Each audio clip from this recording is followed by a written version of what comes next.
करते हैं अगली खबर का। धमतरी एसपी ऑफिस में एक महिला नक्सली भूमिका उर्फ आपको बता दें गीता ने आत्मसमर्पण कर लिया है, जिनके ऊपर 5 लाख रुपए का इनाम शासन ने रखा भी हुआ था। बता दें वही ये महिला है जो कई वारदातों में शामिल थी, जिनके आत्मसमर्पण से धमतरी पुलिस ने राहत की सांस भी ली है। बता दें कि छत्तीसगढ़ शासन की आत्मसमर्पण एवं पुनर्वास नीति से कई नक्सली मुख्य धारा में लौट रहे हैं। साथ ही पुलिस द्वारा लगातार किए जा रहे ऑपरेशन सिविक एक्शन एवं पोस्टर बैनर के माध्यम से किए जा रहे व्यापक प्रचार प्रसार और अपील से भी नक्सली प्रभावित हो रहे हैं, जिसके चलते धमतरी जिले के नगरी एरिया कमेटी सदस्य एवं गुवारा LOS कमांडर भूमिका उर्फ गीता उर्फ लता उर्फ सुमारी ने पुलिस अधीक्षक धमतरी सूरज सिंह परिहर के समक्ष आत्मसमर्पण कर दिया है, जो बीजापुर जिले की रहने वाली है। बता दें वही भूमिका 2005 से माओवादी संगठन सक्रिय रहा है। इस दौरान भूमिका ने नक्सलियों के कई संगठनों में पहले काम भी किया था। शासन द्वारा उस पर 5 लाख रुपए का इनाम भी घोषित था। एसपी ने यह भी बताया कि माओवादी संगठन में लंबे समय तक रहने के दौरान दाम्पत्य एवं पारिवारिक जीवन से वंचित रहने, भेदभावपूर्ण व्यवहार तथा संगठन की विचारधारा से निराश और क्षुब्ध होकर उसने मुख्यधारा से जुड़ने का निर्णय भी लिया। एसपी ने यह भी बताया कि महिला नक्सली कई वारदातों में शामिल थी और उसके विरुद्ध विभिन्न धाराओं में आपराधिक प्रकरण पहले से भी दर्ज थे। आत्मसमर्पण करने पर शासन की नीति के तहत उसे 50,000 रुपए प्रोत्साहन राशि भी प्रदान की गई है।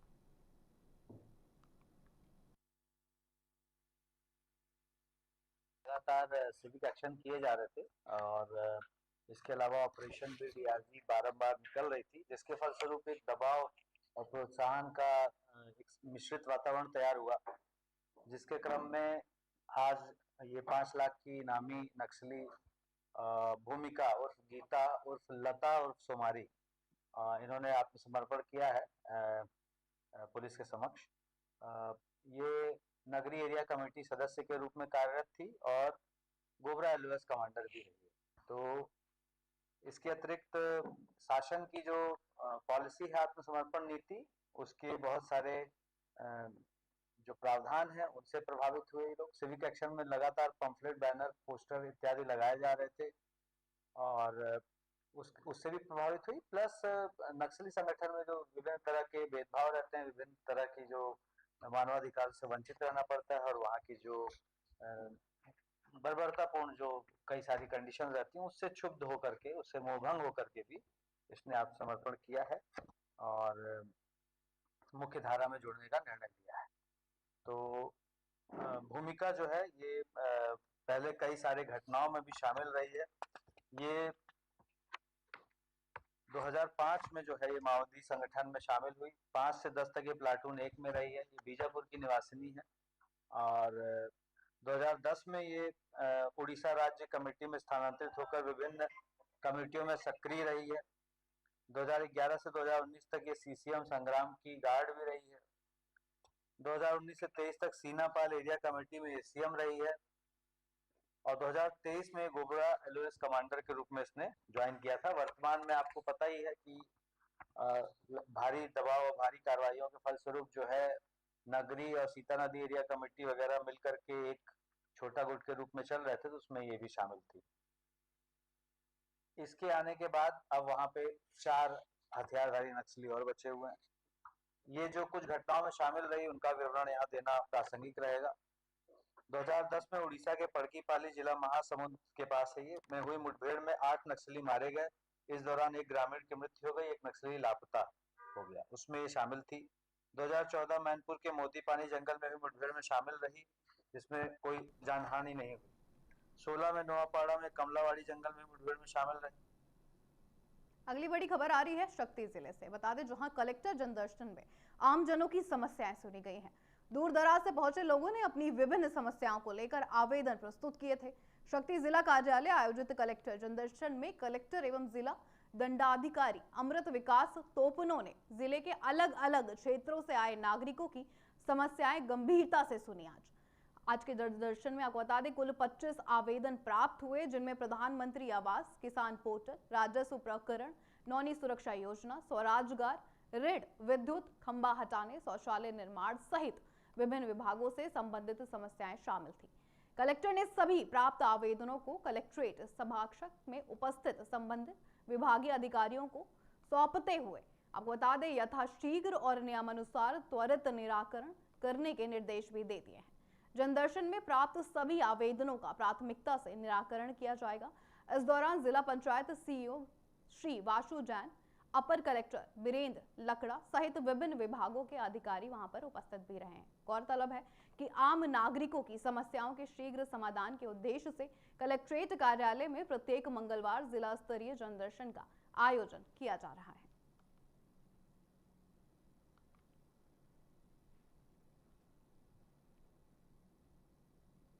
रुक करते हैं अगली खबर का। पुलिस अधीक्षक जांजगीर चांपा विजय कुमार पांडे, जो कि आईपीएस है, बता दें उनके निर्देशन में जिले में अवैध कच्ची शराब के खिलाफ लगातार कार्रवाई की जा रही है।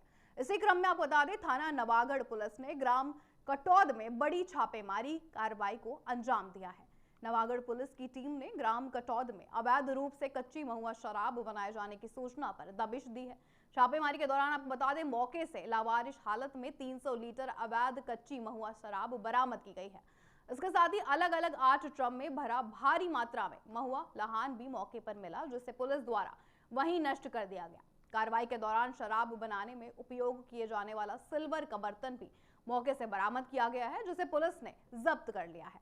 बता दें 300 लीटर अवैध कच्ची महुआ शराब बरामद, 8 ड्रम महुआ लहान मौके पर नष्ट कर दिया गया है और साथ ही कारोबारियों में इससे हड़कंप भी मच गया है। बता दें इस पूरी कार्रवाई में निरीक्षक कमलेश सैंडे, थाना प्रभारी नवागढ़ सहित थाना नवागढ़ स्टाफ का विशेष योगदान रहा है। पुलिस का यह भी कहना है कि जिले में अवैध शराब के खिलाफ ये अभियान आगे भी जारी रहेगा। जांजगीर चांपा पुलिस की सख्त कार्रवाई से अवैध शराब कारोबारियों में अब फिलहाल हड़कंप मचा हुआ है।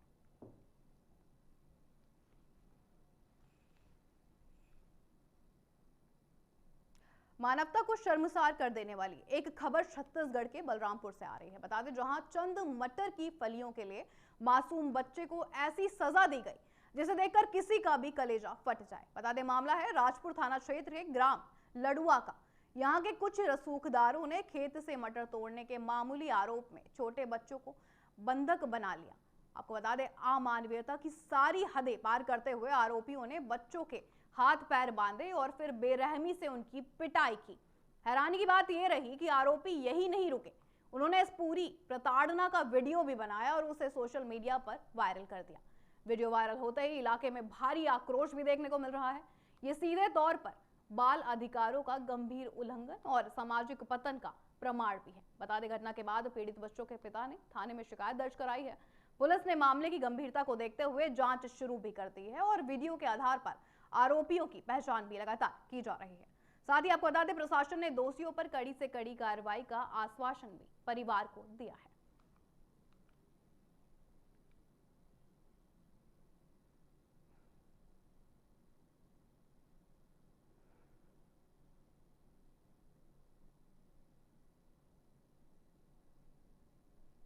रुक करते हैं अगली खबर का। बस्तर जिले में ग्रामीण महिलाओं की आत्मनिर्भरता को मजबूत करने की दिशा में एक प्रेरणादायक पहल सामने आई है। बता दें जगदलपुर विकास खंड के कोपड़ा गुड़ा गांव में संचालित बुडिंग सेंटर आज महिलाओं के लिए स्थायी आजीविका का मजबूत माध्यम बनता जा रहा है। राष्ट्रीय ग्रामीण आजीविका मिशन से जुड़ी रोशनी महिला संकुल की दीदियों को यहां असील नस्ल के चूजे वितरित किए गए हैं, जिससे वह घर बैठे मुर्गी पालन कर अपनी आमदनी बढ़ा सकेंगी।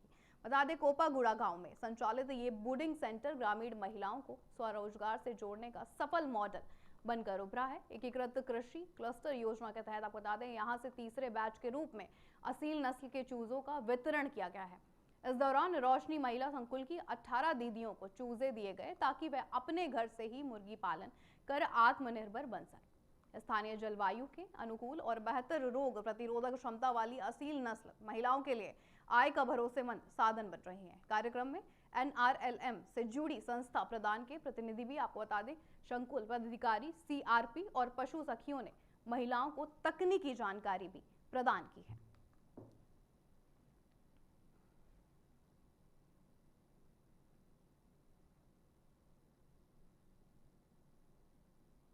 अगली खबर आ रही है दुर्ग जिले से। दरअसल दुर्ग जिले के सेक्टर 2 ग्राउंड में 6 जनवरी से 9 जनवरी 2026 तक राष्ट्रीय कबड्डी प्रतियोगिता का आयोजन किया जा रहा है। बता दें, इस प्रतियोगिता में देश के 29 राज्यों से आए 339 खिलाड़ी और 87 ऑफिशियल भाग ले रहे हैं। आयोजन को लेकर जिले में खेल प्रेमियों में खासा उत्साह देखने को मिल रहा है और प्रशासन की ओर से बेहतर व्यवस्थाएं भी लगातार की गई हैं। बता दें, इधर बालोद में 9 से 13 जनवरी तक आयोजित होने वाली राष्ट्रीय रोवर रेंजर जम्बूरी को लेकर राजनीति भी तेज हो गई है।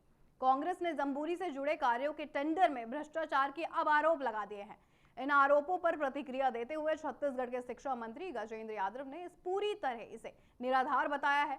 मंत्री गजेंद्र यादव ने यह भी कहा है कि बालोद में जम्बूरी का आयोजन होना राज्य के लिए सौभाग्य की बात है। उन्होंने स्पष्ट किया है कि जम्बूरी से जुड़े सभी कार्यों के टेंडर जैम पोर्टल के माध्यम से पूरी पारदर्शिता के साथ जारी किए गए हैं। वह प्रक्रिया कलेक्टर की अध्यक्षता में होती है, जिसमें किसी भी प्रकार की छेड़छाड़ की गुंजाइश है ही नहीं। मंत्री ने आगे ये भी कहा कि भ्रष्टाचार तब होता है जब बिना टेंडर या बिना प्रक्रिया के भुगतान होता है, जबकि यहाँ सब कुछ नियमों के तहत हो रहा है। उन्होंने विपक्ष पर राष्ट्रीय स्तर के कार्यक्रम में छत्तीसगढ़ की छवि खराब करने का आरोप भी लगाया है और कहा है कि देश भर से बच्चे आ रहे हैं, इसलिए राजनीति से ऊपर उठकर सहयोग करना चाहिए। मंत्री ने आगे ये भी कहा कि शिविर की निगरानी राष्ट्रीय स्तर के अधिकारियों द्वारा की जा रही है और राज्य सरकार केवल भोजन व अन्य व्यवस्थाओं का कार्य कर रही है, वह भी तय मानकों के अनुसार। उन्होंने विपक्ष से अपील की है कि पहले नियम समझें, फिर आरोप लगाएं।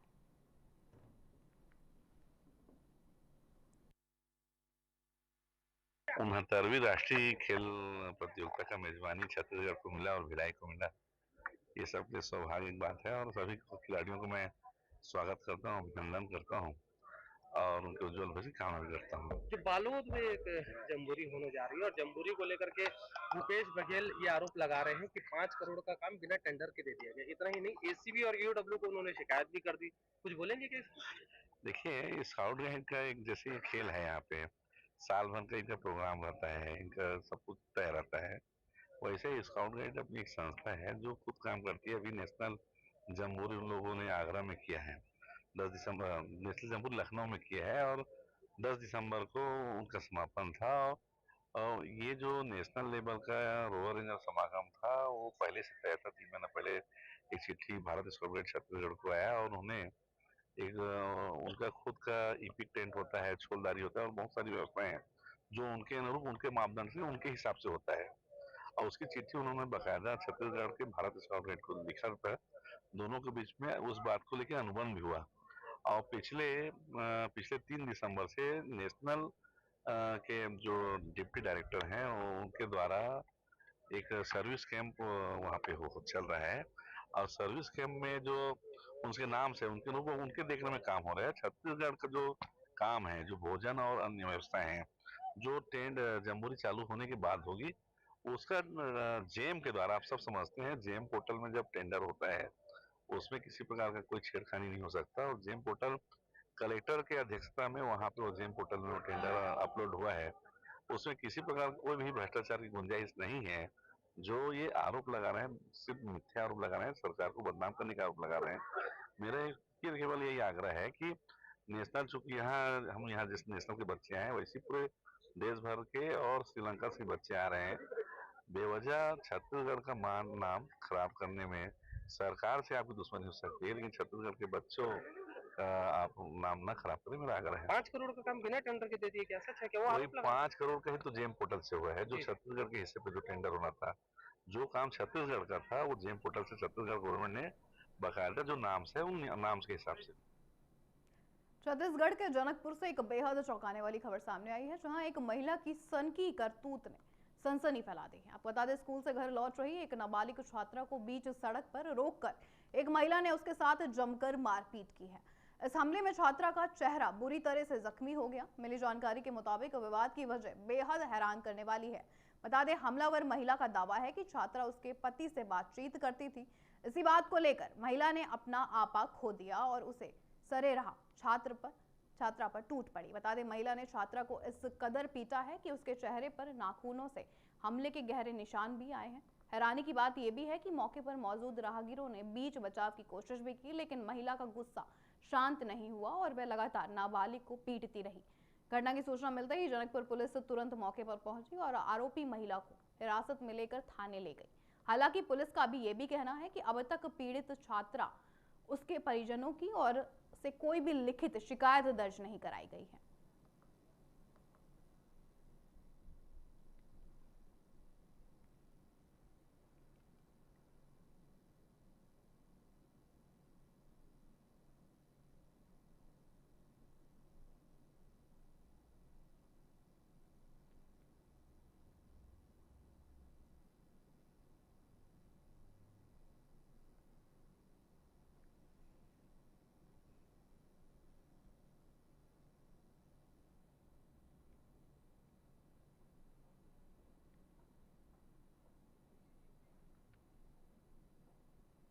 सैंतीसवें राष्ट्रीय सड़क सुरक्षा माह के तहत सख्ती में आज आपको बता दें हेलमेट जन जागरूकता बाइक रैली और हेलमेट वितरण कार्यक्रम का आयोजन हुआ है। पुलिस अधीक्षक आपको बता दें शक्ति प्रफुल्ल ठाकुर के निर्देशन में निकली बाइक रैली कचहरी चौक से रेलवे स्टेशन चौक तक पहुंची है। इस दौरान हेलमेट और सीट बेल्ट पहनकर वाहन चलाने वालों की गुलाब फूल देकर उन्हें सम्मानित किया गया है। शक्ति पुलिस ने अपील भी की है कि हेलमेट और सीट बेल्ट का उपयोग करें, नशे में वाहन ना चलाएं और यातायात नियमों का पालन कर सड़क दुर्घटनाओं से खुद भी बचें और आप लोगों को भी बचाएं।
छत्तीसगढ़ के सरगुजा जिला अंतर्गत उदयपुर के पूटा जूनापारा गांव में आपको बता दें एक कलयुगी पति ने अपनी ही पत्नी की निर्मम हत्या कर दी है।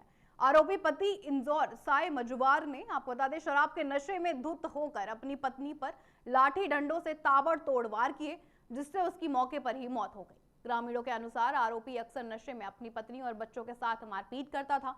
यह भी बताया जा रहा है कि आरोपी की मानसिक स्थिति पहले से ही अस्थिर रही है और वह पूर्व में भी आत्महत्या का प्रयास कर चुका है।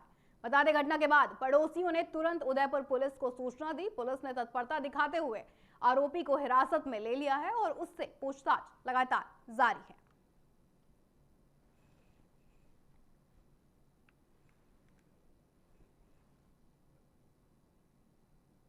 सरगुजा जिले की कोतवाली पुलिस और आपको बता दें साइबर सेल की संयुक्त टीम ने शहर में मवेशी चोरी करने वाले एक संगठन अंतरराज्यीय गिरोह का भंडाफोड़ कर दिया है और ये भी कहा है कि 7 आरोपियों को गिरफ्तार कर लिया है। जसपुर जिले के रहने वाले ये शातिर चोर रात के अंधेरे में सड़कों पर घूमने वाले या बाहर बंधे मवेशियों को पिकअप वाहनों में जबरन लोड कर झारखंड ले जाकर बेच देते थे।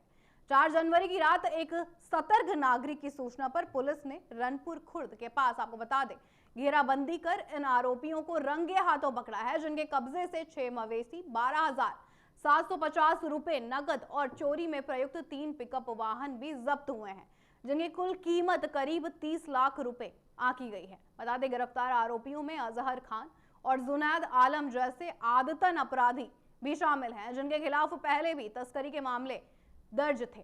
फिलहाल पुलिस ने सभी के विरुद्ध बीएनएस की विभिन्न धाराओं के तहत मामला दर्ज कर उन्हें न्यायिक रिमांड पर जेल भेज दिया है।